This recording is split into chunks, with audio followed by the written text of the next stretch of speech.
It's often taught that squatting past 90 degrees can be bad for your knees, but where did this information come from? And what does modern science say about the deep squat? Now, let's dive in. So I was taught in school that you should not squat past parallel with the ground. You should not go into a deep squat position because it's bad for your knees. Now, I've asked multiple teachers and professors, why is it bad for your knees? And they actually couldn't really tell me. Dr. Aaron Horschig with Squat University does a great job about breaking down this myth, and I will try to summarize it for you. Go check him out if you want to know more. So essentially, in about 1960, Dr. Carl Klein published a study where he used his own tool to measure the elasticity of the ligaments in the knee.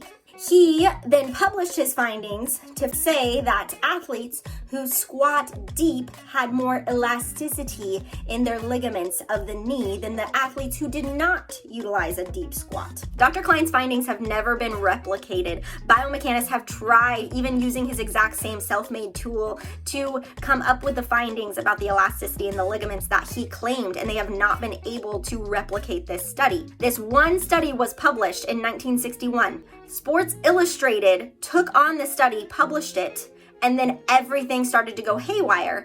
The American Medical Association, superintendents of schools, the Marine Corps all started to think that deep squats were not good for the knees based off of just one little study. And then it took off.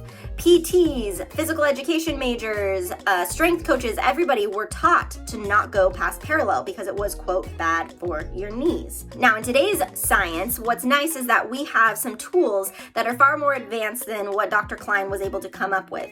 We have studied the biomechanics of the knee extensively during a squat and during other movements as well. The ligaments in the knee, like the ACL, for example, are actually on slack when they are in that much knee flexion or that much knee bend at the bottom of a squat. So there is no reason why you shouldn't be utilizing and finding the most out of your ankle, knee, and hip range of motion to perform a deep squat.